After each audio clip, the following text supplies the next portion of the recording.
O iPad tá ali com o Tarso, não tá aqui o Tarso.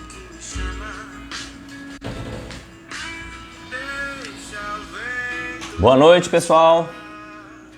Vamos nos achegando. Daqui a pouco, 2 minutinhos, a gente vai começar o nosso bate-papo. Se você quiser, pega a sua Bíblia, vai se acomodando aí. Daqui a pouco a gente começa.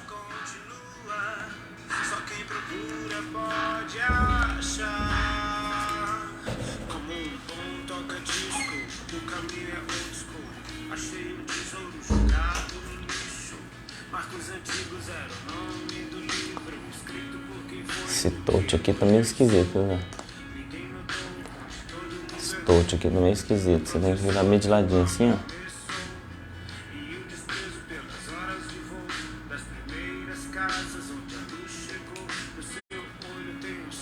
Se apertar assim, ele sai.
Vamos lá?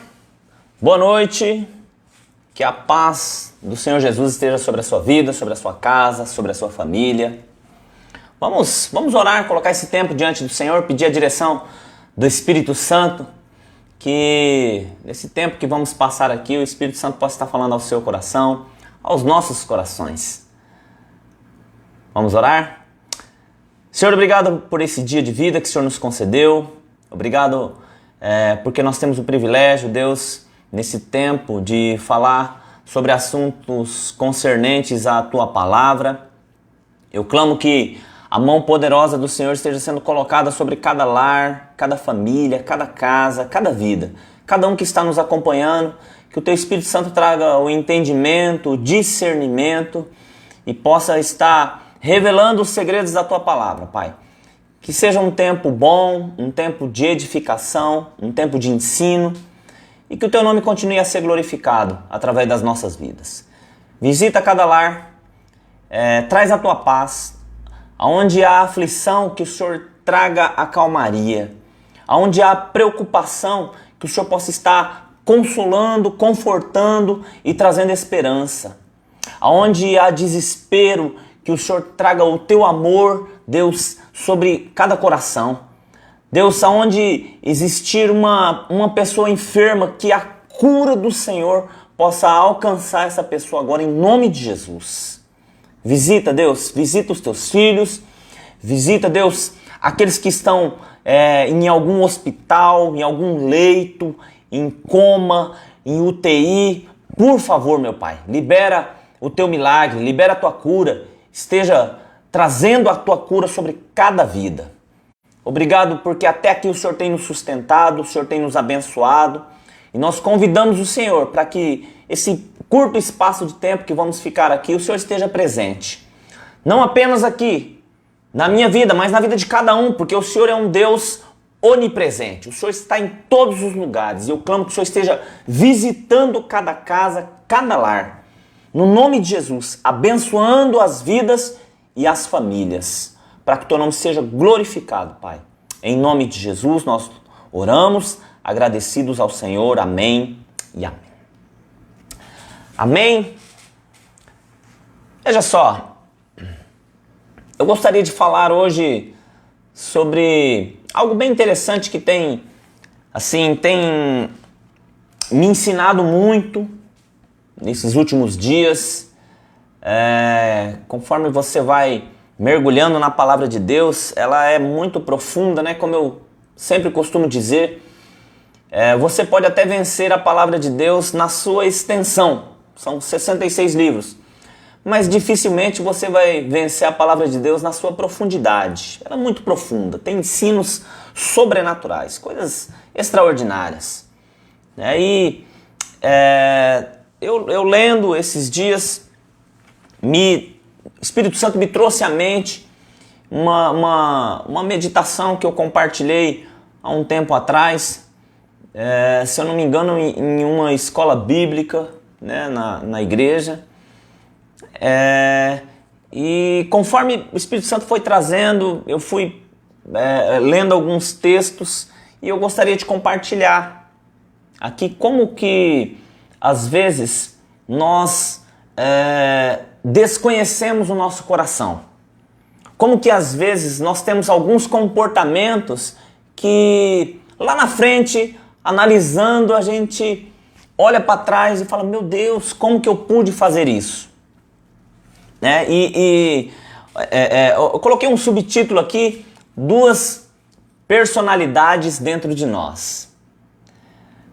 Deus tem as suas formas de trabalhar nas nossas vidas e às vezes Ele permite situações em que nós vamos conseguir fazer uma introspecção, conseguir fazer uma análise das nossas vidas e perceber que nós temos alguns comportamentos que nós mesmos reprovamos. E às vezes nós paramos, analisamos, olhando e falamos, meu Deus, como que eu fui capaz de fazer isso? Como que eu fui capaz de falar isso? Como que eu fui capaz de ter essa atitude? Como que eu fui capaz de ter essa reação? Porque muitas vezes nós conhecemos as pessoas não apenas pela ação, mas pela reação. Então eu meditando, e eu quero trazer alguns personagens aqui da Bíblia para nós pensarmos nesses personagens. A primeira dupla de personagens aqui é Davi e Saul. Veja só, no livro de 1 Samuel, no capítulo 16, um pouquinho antes, Saul ele era rei de Israel. Foi um rei que o povo pediu para Deus, pediu para Samuel, Samuel consultou Deus, Deus concedeu o desejo do povo e deu uma direção para Samuel ungir Saul, rei de Israel. E Saul foi ungido. Só que Saul ele fez algumas coisas que não agradou a Deus. E um verso bem interessante no capítulo 15 de 1 Samuel, o verso 35 diz assim: nunca mais viu Samuel a Saul até o dia da sua morte, mas teve muita pena dele. E o Senhor se arrependeu de haver posto Saul como rei sobre Israel. Deus tinha dado uma direção para Saul e ele desobedeceu, fez outras coisas lá, era para acabar com o povo lá, para matar o rei e tudo, e ele acabou não fazendo isso. E Deus escolheu outro rei para estar no lugar de Saul. E ele dá uma direção para Samuel, está no capítulo 16, vai lá na casa de Jessé. Entre os filhos de Jessé tinha 8 filhos, entre os filhos de Jessé tem um que me agradou, e esse um vai ser o próximo rei de Israel.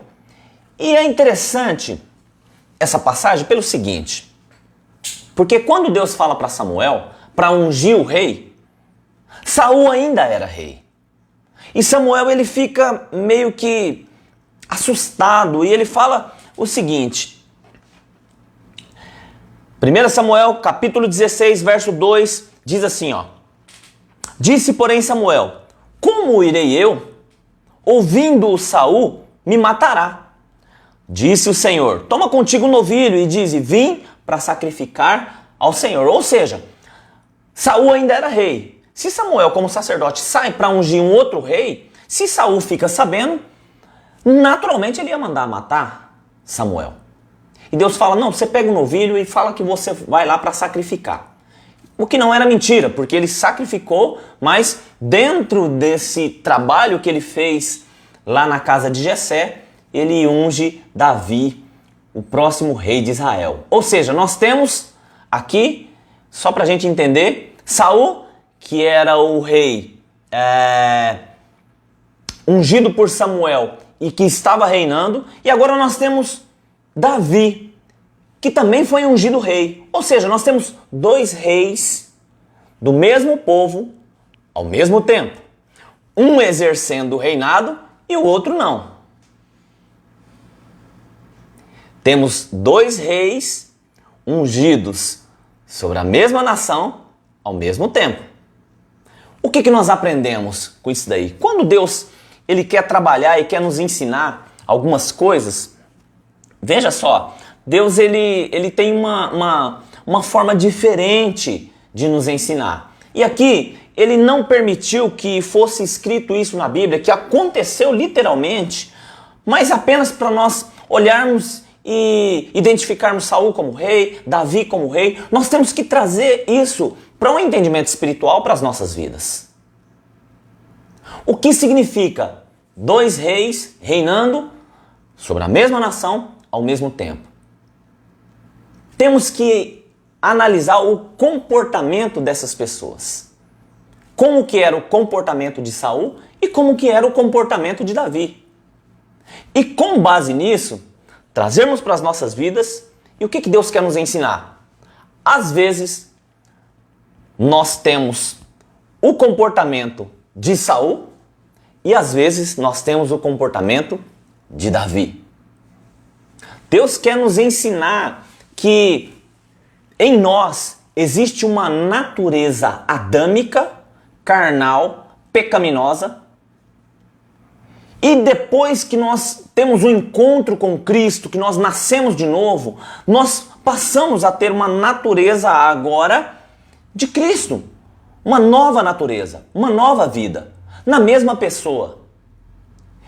E às vezes, mesmo as pessoas tendo convidado Cristo para fazer parte das suas vidas, para ser Senhor das suas vidas, elas ainda continuam com um comportamento adâmico. Ou seja, são dois comportamentos em uma pessoa só. Talvez isso não aconteça com você, mas comigo já aconteceu muito. Veja só, eu e você, nós temos dentro de nós um Saul e um Davi. Temos um Saul que representava a natureza da carne, desobediente. Deus deu uma direção, ele não obedeceu. Samuel tem que chamar a atenção dele. Olha, Saul, é melhor obedecer do que sacrificar. Cuidado com isso que você está fazendo. Nós demos uma direção para você. Samuel pede para ele aguardar 7 dias para oferecer sacrifício. Quando dá os 7 dias, Samuel não havia chegado, o povo começa a dispersar. Saul vai lá, pega o sacrifício e oferece, fazendo um papel que não era dele, era o papel do sacerdote. Na hora que ele está fazendo isso, Samuel chega e fala: o que você está fazendo? Ah, eu fiquei com medo porque o povo estava dispersando e eu ofereci sacrifício. Não deu ouvidos à voz do sacerdote. Logo em seguida, Deus dá uma direção para acabar com Agag e toda a sua nação. E ele poupa o melhor, os bois, os carneiros, poupa o rei. Era para matar tudo. E ele poupa. Com o argumento de que ofereceria o melhor do boi, o melhor das ovelhas, dos carneiros, de que ofereceria isso a Deus. Ou seja, é um camarada que ele confia mais na sua força do que na direção de Deus. É um camarada que ele quer fazer baseado na sua sabedoria, baseado no seu pensamento, nas suas emoções, principalmente quando ele sacrifica. O povo começou a dispersar, ele ficou preocupado porque o povo estava dispersando, estava saindo da igreja, ele vai e faz com a sua força. Ele preferia fazer com a sua força do que obedecer a Deus. Às vezes nós temos um Saul dentro de nós. Mas às vezes também nós temos um Davi dentro de nós. Um adorador. Às vezes o próprio Saul, a Bíblia fala que vinha um espírito mau da parte de Deus sobre Saul. Ele ficava endemoniado ali. E aí chamava Davi. Davi tocava a sua harpa e aquele demônio era expulso. Às vezes nós temos um Davi dentro de nós. Nós estamos preocupados, estamos aflitos, decepcionados, frustrados, de repente vem aquele espírito de adoração em nós, nós levantamos as mãos e adoramos e louvamos a Deus, e aquela aflição vai embora, aquela preocupação vai embora, e a paz reina nos nossos corações. Mas infelizmente isso não dura muito tempo. Somos oscilantes entre o comportamento de Saul e o comportamento de Davi.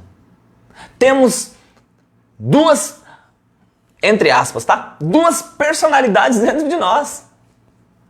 Não é que você é bipolar, tá? É que às vezes os nossos comportamentos, eles oscilam entre fazer o certo e fazer o errado. Fazemos o errado, repetimos aquilo que Saul fez. Às vezes fazemos o certo, repetimos aquilo que Davi fez. Pastor, mas Davi pecou com Betseba, mas ele foi rápido no arrependimento. Se arrependeu. Davi amava Deus. Saul amava o trono. Saul amava coisas. Saul amava posições. Saul amava ser aplaudido, ser elogiado. Davi amava Deus. Davi adorava Deus. Davi louvava a Deus. E às vezes nós temos esse comportamento. Às vezes nos comportamos como Saul. Temos inveja. Quando o outro cresce, nós ficamos com inveja porque o outro está crescendo. Como Saul, Davi venceu uma determinada guerra e quando ele chegou, as mulheres começaram a cantar. Após a batalha, cantar em homenagem a Davi. E Saul ouve aquele cântico ali e elas falavam mais ou menos assim, Saul derrotou milhares, mas Davi derrotou 10 milhares. E aí Saul olha e fala assim, só falta vocês darem o reino para Davi. Para mim vocês deram só milhares, para ele 10 milhares. Davi tinha o espírito de competição, não conseguia ver Davi, aquele cuidador de ovelhas lá do pasto, aquele camarada simples, adorador, não conseguia ver ele crescer. Às vezes nós temos esse comportamento de Saul. Não conseguimos ver o outro crescer. Mas de repente, nós temos o comportamento de Davi. Temos humildade para reconhecer as nossas falhas. Temos relacionamento com Deus. Davi, em determinado momento, ele foi participar de uma batalha. E ele foi e consultou a Deus. Senhor, eu vou nessa batalha contra o meu inimigo? E Deus falou assim, vai. Ele foi, derrotou os inimigos, voltou para a cidade dele. Os inimigos se reorganizaram, vieram de novo. Sabe o que Davi fez? Ele já não tinha consultado a Deus? Deus já não tinha dado o ok? Ele não tinha vencido a primeira fase da batalha? Não tinha necessidade de consultar Deus novamente. Mas ele era tão dependente a Deus que ele foi e consultou de novo. Senhor, eles vieram de novo, eu vou de novo? Olha, Davi, agora você vai fazer uma estratégia diferente. Você vai rodear por trás da copa das amoreiras e eu vou pelejar por você. Davi tinha relacionamento com Deus, era dependente continuamente de Deus. Tudo que ele ia fazer, ele consultava a Deus. Às vezes, nós temos esse Davi no nosso comportamento. Consultamos a Deus, adoramos, louvamos, andamos no trilho, direcionados por Deus. Mas em determinados momentos, o Saul toma conta de nós. Nós meio que esquecemos daquilo que Deus falou e começamos a desobedecer a Deus e fazer segundo a nossa própria força. Duas personalidades dentro de nós. Eu poderia usar outros textos. Por exemplo, vários outros personagens, mas, por exemplo, Abel e Caim. A história narrada aqui em Gênesis, no capítulo de número 4. Olha só que interessante. Eu sei que você conhece, mas eu quero ler Gênesis 4, a partir do verso 1, diz assim: Conheceu Adão a Eva, sua mulher, e ela concebeu e teve a Caim. Então disse: adquiri um varão com o auxílio do Senhor. Tornou a dar à luz e teve a Abel, seu irmão. Abel foi pastor de ovelhas. E Caim foi lavrador da terra. Ao cabo de dias, trouxe Caim do fruto da terra uma oferta ao Senhor. Abel também trouxe dos primogênitos das suas ovelhas e da gordura delas uma oferta ao Senhor. Atentou o Senhor para Abel e para a sua oferta, mas para Caim e para a sua oferta não atentou. Irou-se Caim fortemente e descaiu-lhe o semblante. Nós conhecemos essa passagem. Abel pegou do melhor das suas ovelhas lá, ofereceu em sacrifício a Deus. Caim pegou do fruto da terra e ofereceu em sacrifício a Deus. Mas veja só, a palavra diz que Deus aceitou a oferta de Abel, mas aceitou Abel e a sua oferta, mas rejeitou Caim e a sua oferta. E quando Deus aceitou a oferta de Abel e rejeitou a oferta de Caim, Caim ficou irado. E sabe com quem que ele ficou irado? Com o seu irmão. Pera lá, mas a oferta não foi para Deus? Não foi Deus que rejeitou a oferta? Por que ele se irou com o seu irmão? Às vezes nós temos um Caim dentro de nós.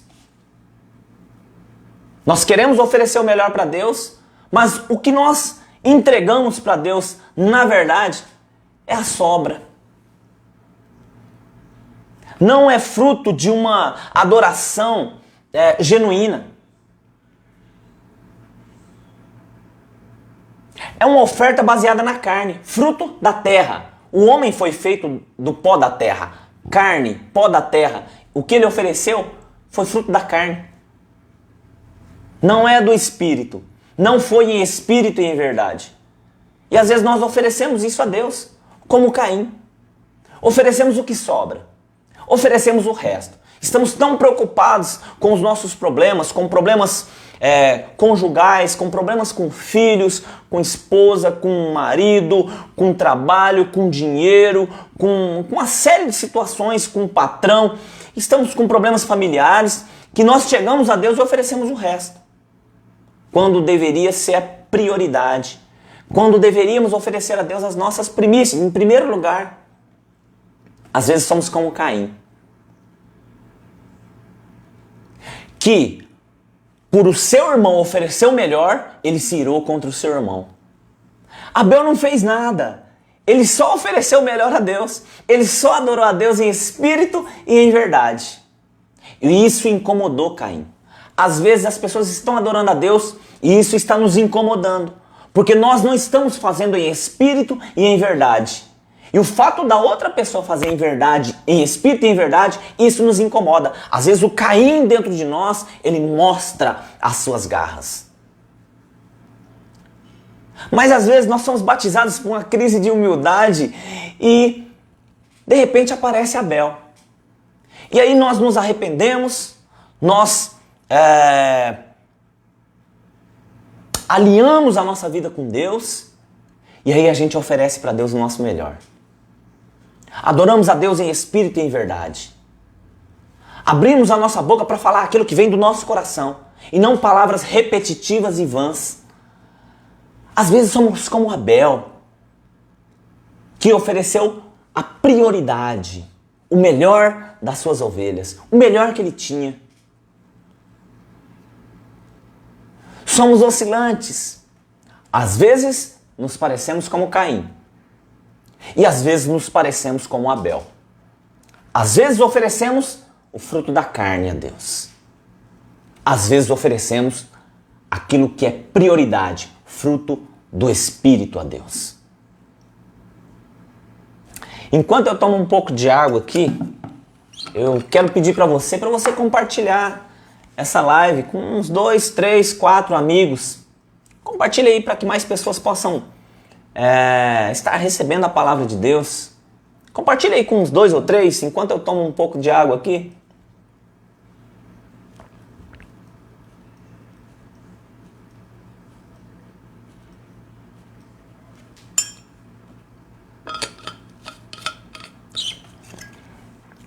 Duas personalidades dentro de nós. E a pergunta que eu quero te fazer: você se conhece? Você conhece o seu coração? A sua vida é transparente? Tem coerência? Aquilo que você fala reflete aquilo que você faz? Aquilo que você prega realmente é aquilo que você pratica? Ou você é oscilante? Você é morno? Vive ora nos caminhos do Senhor, ora longe dos caminhos do Senhor. E não existe um terceiro termo. Ou você está com Deus, ou você não está com Deus. E quando você não está com Deus, provavelmente alguém vai estar com você. Quando você está em pecado, no pecado, será que é Deus que está conduzindo a sua vida? Será que quando você está agindo como Saul, como Caim, será que é Deus que está conduzindo a sua vida? É uma pergunta para você responder para você mesmo. E o objetivo dessa pergunta não é apontar o dedo, acusar ou condenar ninguém. É para nós refletirmos. Às vezes estamos oscilando entre o caminho correto e o caminho errado. Entre a palavra de Deus e os prazeres do mundo. Estamos oscilando entre fazer aquilo que agrada a Deus e fazer aquilo que desagrada a Deus. Como que está o seu comportamento? Duas personalidades dentro de nós. Eu poderia usar outros exemplos. Esaú e Jacó. As noivas nécias e as noivas prudentes. Veja só, Mateus 25. Evangelho de Mateus, no capítulo de número 25. Olha só o que diz o Evangelho de Mateus, no capítulo de número 25, a partir do verso de número 1. Eu quero ler esse texto completo aqui. A parábola das 10 virgens.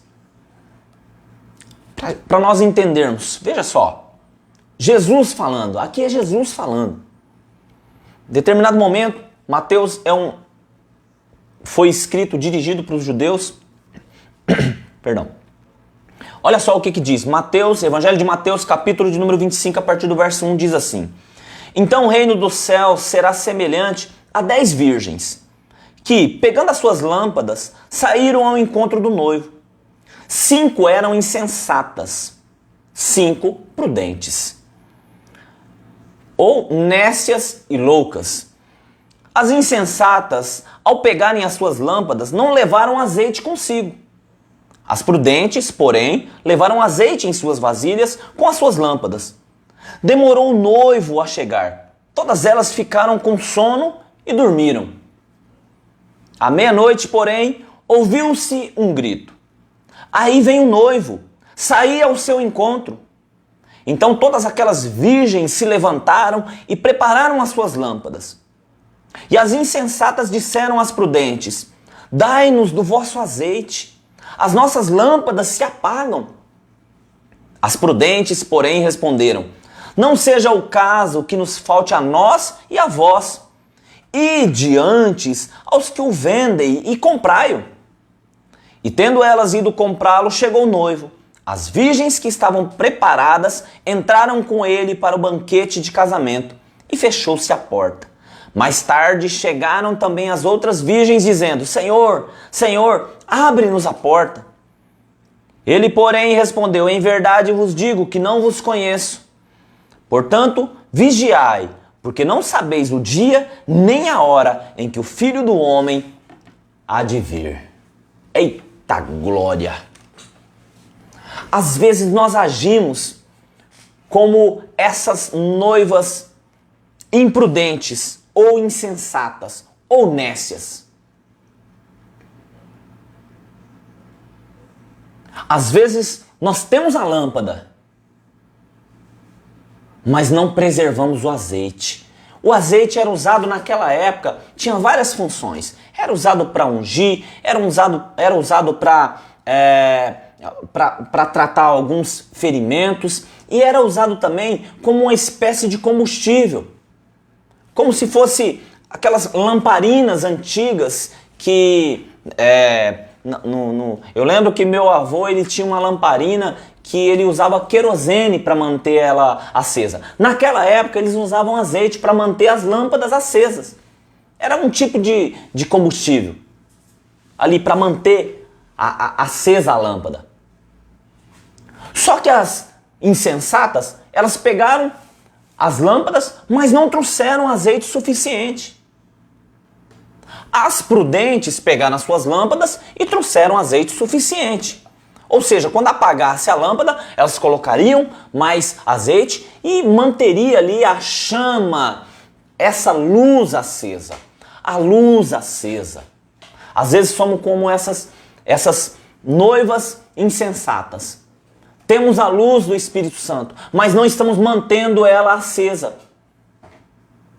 Não estamos cuidando do azeite. E a preparação do azeite, ela cabe a nós preparar o azeite para que essas lâmpadas sejam mantidas acesas.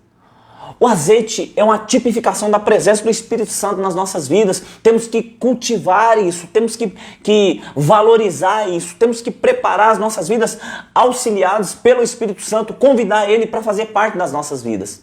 Mas às vezes somos como essas noivas insensatas. Até recebemos a luz de Cristo, mas não mantemos essa luz acesa. Às vezes somos como as prudentes. Nós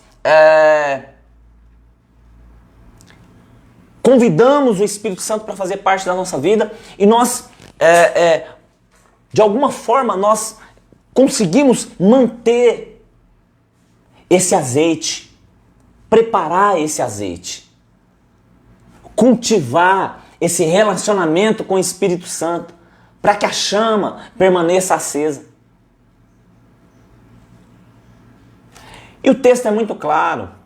As insensatas, por não terem azeite para manter as lâmpadas acesas, o noivo chegou. E quando o noivo chegou, elas tinham ido comprar azeite.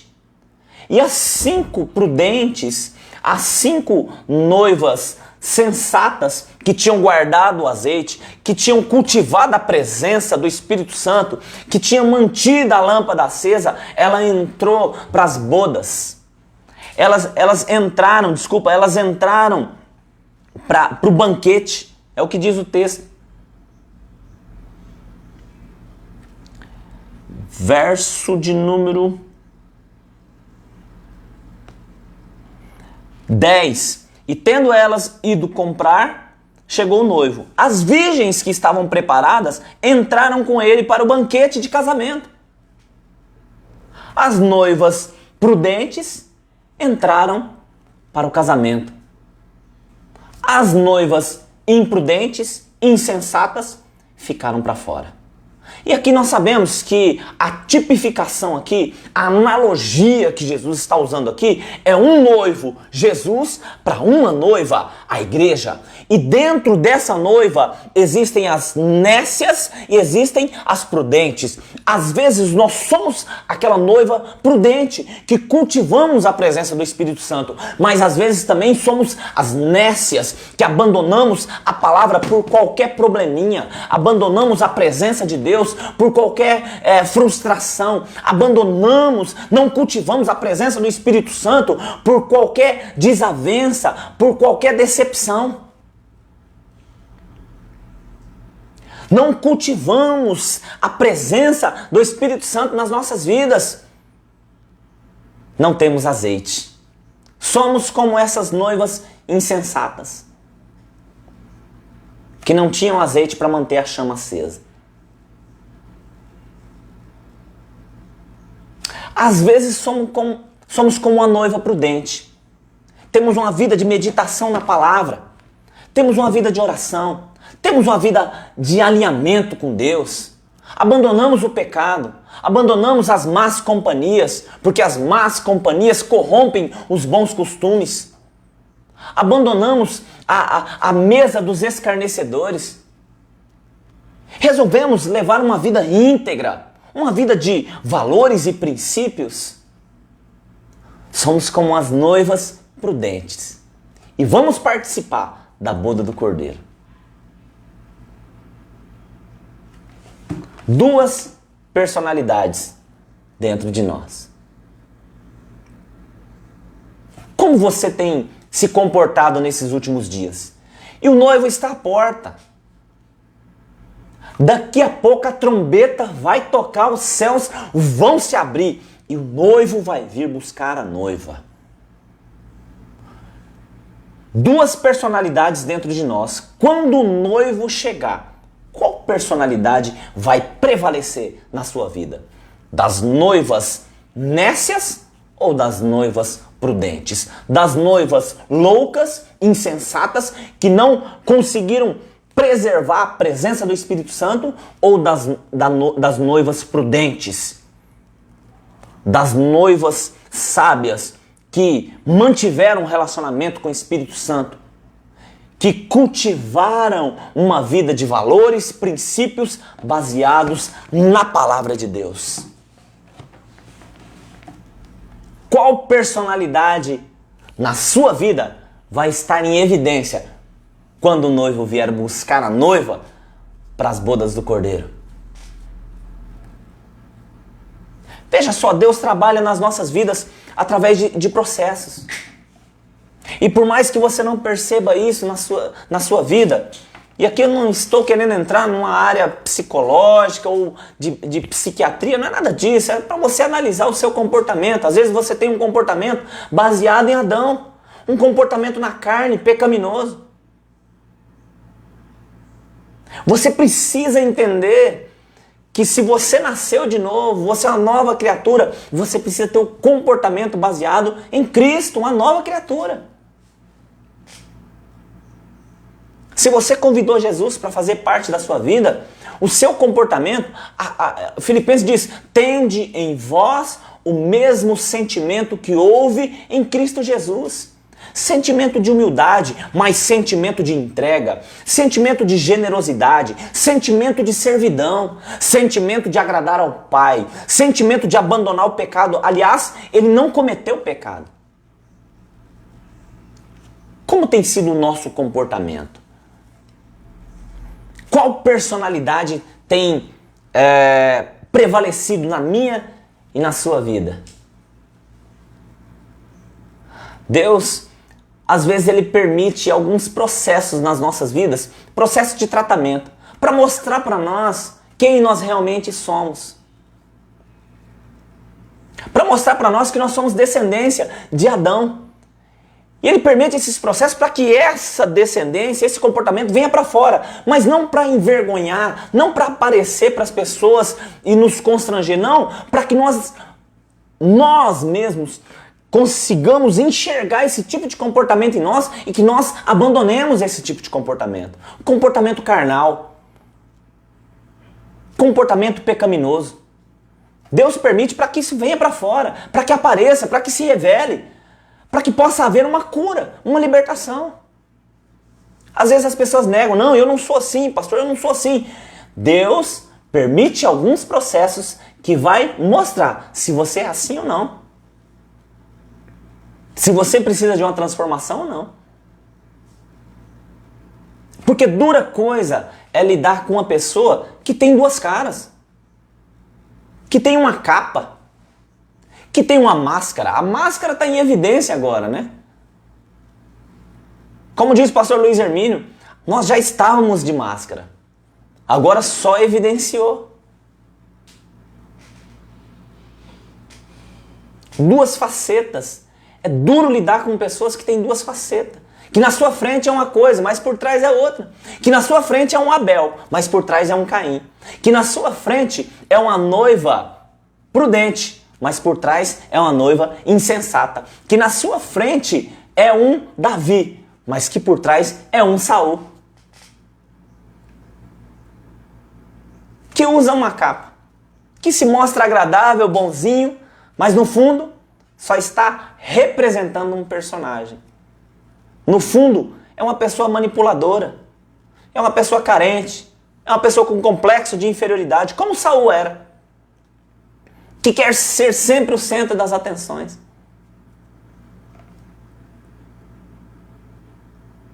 Olha aqui o que diz em João, Evangelho de João, no capítulo de número 12. Olha só, Evangelho de João 12, verso de número 6 diz assim: Ele disse isso pelo cuidado que tivesse.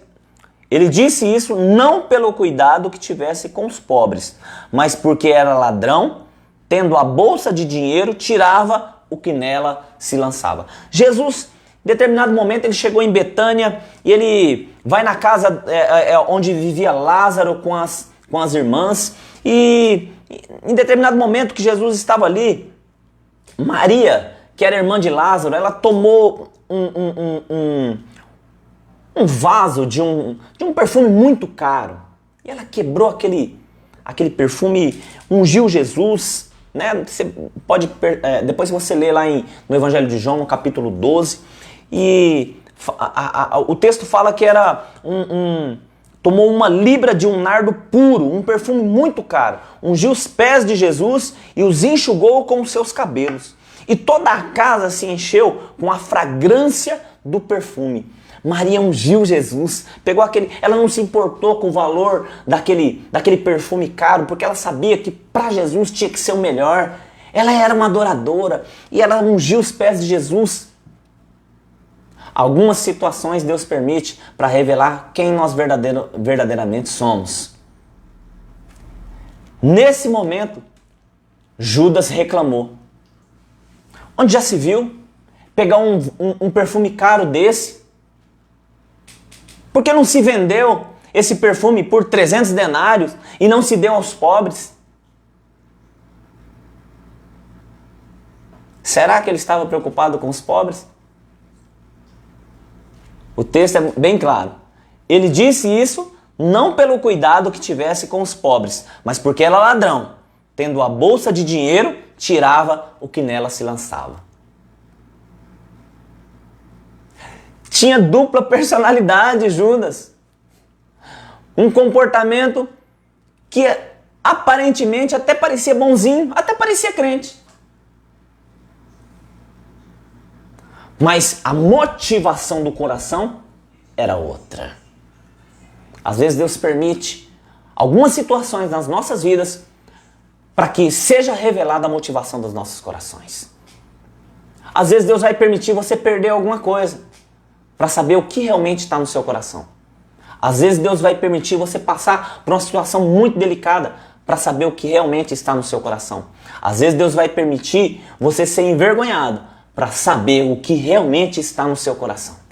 Deus tem seus meios, Deus tem seus processos para trazer para fora quem nós realmente somos. Duas personalidades dentro de nós. Tem um outro texto aqui para encerrar, em Atos, no capítulo de número 5, conta a história de um casal, Ananias e Safira. E o texto fala que eles venderam uma propriedade, né? E eles combinaram entre eles ali, e entregaram só a metade do valor ali aos pés dos apóstolos.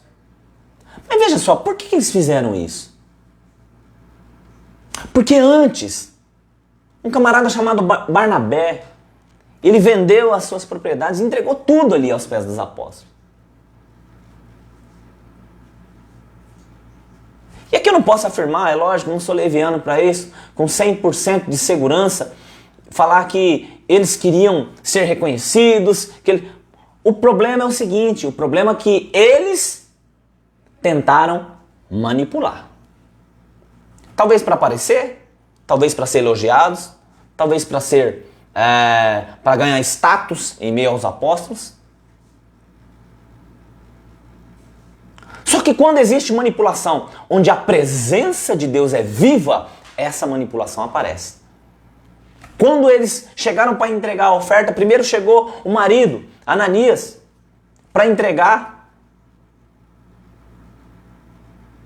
Só que quem estava lá era um homem cheio do Espírito Santo.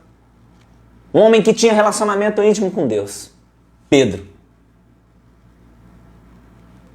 E Pedro diz o seguinte, verso 3, Atos do capítulo 5, verso 3. Antes de eu ler, eu vou tomar um pouco d'água e vou pedir para você compartilhar essa live com mais umas 2 ou 3 pessoas aí. Compartilha aí com 2 amigos, 3 amigos.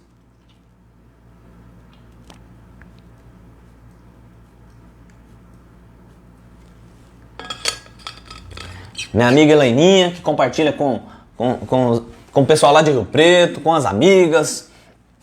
Glória a Deus. Compartilha aí com as 2 ou 3 pessoas. Para que mais pessoas possam ter acesso à palavra de Deus. O objetivo é que as pessoas sejam alcançadas. Através da palavra de Deus. Então veja só. Ananias chega, entrega ali aquele valor. Olha o que Pedro fala para ele, verso 3. Disse então Pedro, Ananias, por que encheu Satanás o teu coração para que mentisse ao Espírito Santo, retendo parte do valor da propriedade? O Espírito Santo já revelou para Pedro ali dentro do coração dele. Ó, esse cara está tentando manipular. A personalidade que ele está usando agora é uma personalidade de manipulador e não uma personalidade de uma pessoa leal, sincera, como foi Barnabé. E Pedro já traz a sentença na hora. Para aquelas pessoas que falam, ai, Deus é graça, Jesus é graça, estamos no Novo Testamento, olha, tá. Então, isso aqui aconteceu na graça. Se você guardasse a propriedade ou guardasse todo o dinheiro, não ia ser seu? Por que você está entregando só metade para mostrar para as pessoas, para ganhar a confiança, para ser aplaudido, para ser elogiado? Quem que você está querendo manipular aqui? Você não mentiu para o homem, você mentiu para o Espírito Santo. E a Bíblia fala que ele caiu ali na hora, fulminado, caiu morto. Daqui a pouco chega a esposa dele, porque eles haviam combinado. E a esposa dele não sabia o que tinha acontecido com ele. E quando ela chega para fazer a mesma coisa, Pedro fala, ó, aí estão os pés dos moços que levaram o seu marido. E ela caiu também. Vocês combinaram para mentir ao Espírito Santo. Deus permitiu uma situação para que viesse para fora quem eles realmente eram. Deus é um Deus de misericórdia. Deus não quer expor ninguém. Deus não quer envergonhar ninguém. Ele quer que nós nos arrependamos, Ele quer que nós deixemos a nossa antiga vida, a nossa vida de pecado, de prazeres, de vícios, e que nós nos voltemos a Ele. E Deus está nos dando a chance hoje de você deixar o Caim que habita dentro de você morrer, de você deixar o Saul que habita dentro de você morrer, de você deixar com que as noivas imprudentes que habitam dentro de você morrer e que você viva uma vida de lealdade, de transparência, como Abel, como Davi, que era um adorador, como as noivas prudentes que estavam preparadas para a vinda do noivo. Deus não quer expor ninguém. Deus não quer envergonhar ninguém. Ele é longânimo. Ele tem paciência. Ele não tem a paciência. Desculpa, nós não temos paciência. Às vezes, quando acontece alguma coisa nesse sentido, nós já decretamos e já jogamos a pessoa no inferno. A verdade é essa, nós somos ruins. Temos uma natureza adâmica. Se a pessoa pisar na bola com a gente já decreta que ela vai para o inferno. Ó, você está fazendo isso, ó, vai para o inferno. Mas Deus é longânimo. A Bíblia fala em Naum, no capítulo 1, verso 3, diz que Deus é tardio em irar-se. Eu vou abrir esse texto, Naum, capítulo 1, verso 3, diz assim, o Senhor é tardio em irar-se. Ou seja, Ele é longânimo. Ele nos dá a chance de nos arrependermos. Ele está te dando a chance hoje de você se arrepender, de você abandonar essa vida adâmica, os prazeres carnais e viver uma vida para Cristo. Deus é longânimo. Mas eu quero ler a outra parte do versículo de Naum, capítulo 1, verso 3. Deus é longânimo. Ele nos dá a chance de nos arrependermos. E quando eu lembro disso, eu lembro de um camarada chamado Acã, que é narrada a história dele lá no livro de Josué, no capítulo 7. Em um determinado momento, Israel foi batalhar com a cidade, eles perderam a batalha, Josué ficou meio que nervoso. Senhor, por que o Senhor permitiu que nós perdêssemos? E Deus falou assim, tem pecado no meio do povo. Antes de batalhar com Ai, eles batalharam com Jericó. E um camarada chamado Acã pegou algumas coisas que não era para pegar. Deus falou, não é para pegar nada. Ele pegou uma capa babilônica, pegou um pedaço de prata lá e tal, algumas coisas de valor e escondeu. E olha como que Deus é longânimo. Deus falou assim, tem pecado no meio do povo, Josué? Tem, Senhor? Tem. Eu quero que você faça o seguinte, Josué. Você vai chamar a tribo, você vai chamar a família, você vai chamar a casa e vai chamar o homem. E Josué reuniu todo o povo e falou, tem pecado no meio do povo. Nós perdemos a batalha contra Ai porque tem pecado no meio do povo. Tem pecado no nosso meio. E nós vamos fazer um sorteio aqui. E ele sorteou. Caiu uma determinada tribo. Uma. Sorteou de novo. Caiu uma determinada família. 2. Sorteou de novo. Caiu uma determinada casa. 3. Sorteou de novo. Caiu um determinado homem. 4 vezes. Deus deu 4 chances para Acã se arrepender. Deus é longânimo. Ele não quer expor. Ele não quer condenar ninguém. Ele nos dá a chance de nos arrependermos. Mas depois de 4 chances, Acã não se arrependeu. E aí ele teve consequências. Foi apedrejado. Ele e toda a sua casa. Deus é longânimo. Mas olha o que diz a segunda parte do texto. Mas grande em força e ao culpado não tem por inocente. Deus está te dando a chance para você se arrepender e mudar de vida. Mas vai chegar um momento que o noivo vai chegar. Ou você muda de vida, ou infelizmente você não vai participar das bodas do Cordeiro. Do que o senhor está falando, pastor? Jesus vai vir buscar a igreja. Estou falando de vida eterna. Aquele que estiver alinhado com Deus, que aceitou Jesus como Senhor e Salvador da sua vida, esse viverá a vida eterna. Quem crê não será julgado. Quem não crê já está condenado, como diz o Evangelho de João. Ou você entrega a sua vida para Jesus, ou não tem vida eterna. É disso que nós estamos falando. Existem 2 personalidades dentro de nós, mas nós precisamos matar a natureza adâmica e viver a natureza de Cristo nas nossas vidas. É isso que Deus colocou no meu coração.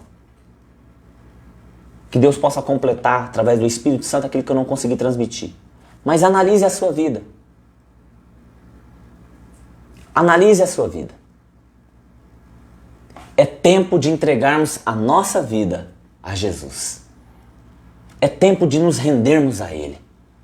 É tempo de abandonarmos o Caim que tem dentro de nós, vingativo. O Saul que tem dentro de nós, manipulador, invejoso. É tempo de abandonarmos as noivas imprudentes que existem dentro de nós, que não cultivam uma vida de relacionamento com Deus através da palavra, da oração, uma vida de jejum, uma vida de consagração.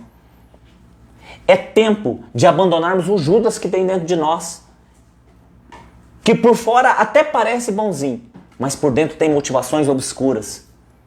É tempo de abandonarmos o comportamento de Ananias e Safira, que quis manipular, quis ganhar atenção, eles quiseram ser elogiados, reconhecidos, queriam status. É tempo de termos transparência. É tempo de termos o comportamento de Abel, que ofereceu o seu melhor a Deus.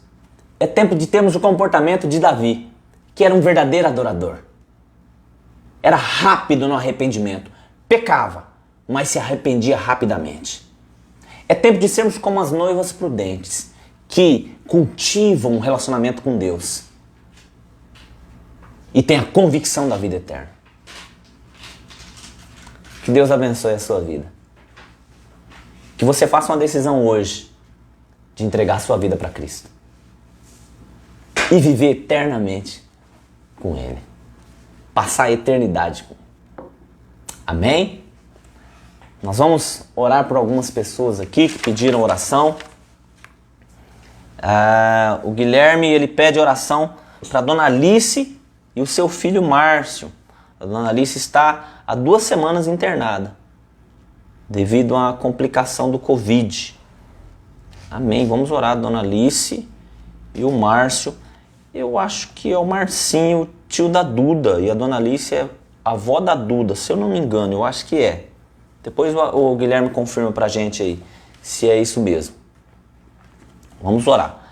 A Lucineide, minha prima, pede oração pela vida dela e de toda a família. Vamos orar, Lu. Aparecida Alves pede oração pela sua família. A Clarice Oliveira pede oração pela sua saúde. Vamos orar pela irmã Clarice. O Arinaldo Elisângela pede oração por uma porta de emprego. Vamos orar, vamos colocar diante de Deus. Eu quero colocar outras vidas também. Luiz Miguel. Dorinha. Luiz Miguel. Guilherme.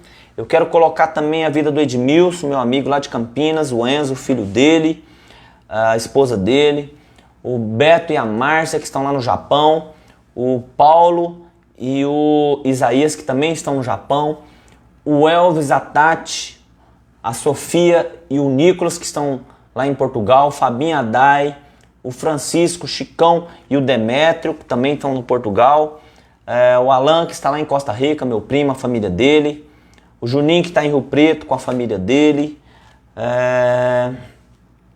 o Orlando que está lá em Rondonópolis, o Anderson que está lá em Hortolândia, sempre está pedindo oração pra gente, meu cunhado André com a sua família que estão lá em Fernandópolis. Vamos orar, colocar essas vidas diante do Senhor, que Deus possa estar estendendo as suas mãos. Eu quero orar pela família do Wagner, né? Perdeu o seu irmão Alex, o Wagner, o Gustavo. Quero estar colocando a família deles diante de Deus para que Deus possa estar consolando o coração da família toda aí. Quero colocar também o Carlos, meu amigo Carlos, esposo da Kátia. E amém. Vamos orar? Senhor, em nome de Jesus. Obrigado por esse tempo, obrigado pela tua graça, pelo teu amor, pelo teu cuidado. Eu quero colocar cada uma dessas vidas diante do teu altar, meu rei. Pedir que o Senhor esteja estendendo as suas mãos, esteja ministrando a tua cura na Dona Alice, faz um milagre na vida dela, do Marcinho, restaura a saúde deles, meu Pai, no nome do Senhor Jesus. Também visita a vida do Wagner, do Gustavo, Deus, toda a família, traz consolo, traz conforto aos seus corações. Perderam um irmão querido, Alex, Deus, e só o Senhor para trazer consolo, paz a esses corações, Pai. Em nome de Jesus, coloca essa família diante do teu altar. Também quero colocar o Carlos, Deus, a Kátia, a família deles. Eu quero colocar também, Deus, o Edmilson, a sua família. Deus, o Anderson, o Orlando. Deus, o pessoal do Japão, pessoal de Portugal, no nome de Jesus. Também quero colocar diante do Senhor a vida da Lucineide, lá em São Paulo. Visita ela, traz paz ao coração dela. Deus, também o meu tio João e toda a família lá no Pernambuco. Deus, acalenta o coração deles que também perderam um ente querido. Deus, nosso primo, traz paz, Deus, a esses corações. Eu coloco diante do Senhor a vida da irmã Aparecida Alves, toda a sua família, a Clarice, Deus, também, Deus, a sua família, Deus, o seu negócio, coloca a tua mão sobre ela, restaura a saúde dela. Deus, vem com o teu milagre, em nome do Senhor Jesus. Nós repreendemos toda a enfermidade, na autoridade do nome do Senhor Jesus. Que o Senhor esteja trazendo paz, que o Senhor esteja trazendo cura, que o Senhor esteja operando o seu milagre, Pai. No nome de Jesus. Estamos passando um momento delicado, como cidade, como estado e como nação. Deus, em nome de Jesus, repreenda, Pai, esse vírus diabólico. No nome de Jesus. Ministra a tua cura, meu Pai. Deus, também eu te peço que o Senhor esteja dando sabedoria aos governantes. Deus, que caia por terra toda essa desavença política, porque o povo está sofrendo, meu Pai. No nome de Jesus, coloca a tua mão poderosa. O Senhor pode acabar, Deus, ó Pai, com toda essa desavença. O Senhor pode acabar com tudo isso, Deus. Basta uma palavra liberada dos céus, Deus, ó Pai, para que tudo seja colocado em ordem. No nome de Jesus, repreenda o mal. Repreenda esse espírito marxista, Deus, ó Pai, que tem assolado o Brasil. No nome de Jesus. No nome de Jesus. Abençoa também o Arinaldo, Deus, a Elisângela. Abra uma porta de emprego, Deus, ó Pai, para essas vidas, no nome de Jesus. Obrigado por esse tempo. Que o Senhor esteja, Deus, abençoando cada um que nos ouviu, cada família, cada casa. Abençoa minha esposa, a Fabiana. Obrigado, Senhor, restaurado a saúde dela, o Tarso. Obrigado, Pai. Obrigado por esse tempo. Abençoa a vida do Zé, que está aqui conosco. Que a graça do Senhor continue sobre a vida dele, sobre a família dele, os filhos, no nome de Jesus, Pai. Abençoa também a vida do Guilherme, Deus, que está nos acompanhando. Toda a sua casa, toda a sua família. Obrigado por esse tempo. Nós te louvamos, te agradecemos, em nome do Senhor Jesus. Amém. Glória a Deus. Glória a Deus. Aleluias. Nossa canequinha. Um bigodão. Amém. Seja homem. Se você quiser estar investindo no nosso ministério, R$30 a caneca. A Fabiana está providenciando a caneca feminina. Em breve teremos novidade. Deus abençoe a sua vida. Obrigado por você ter nos acompanhado, você ter aberto aí a sua casa para que nós pudéssemos estar compartilhando essa palavra com você e com a sua família. Boa semana, debaixo da graça do Senhor Jesus. Amém. Um abraço, até segunda-feira que vem, se assim Deus o permitir.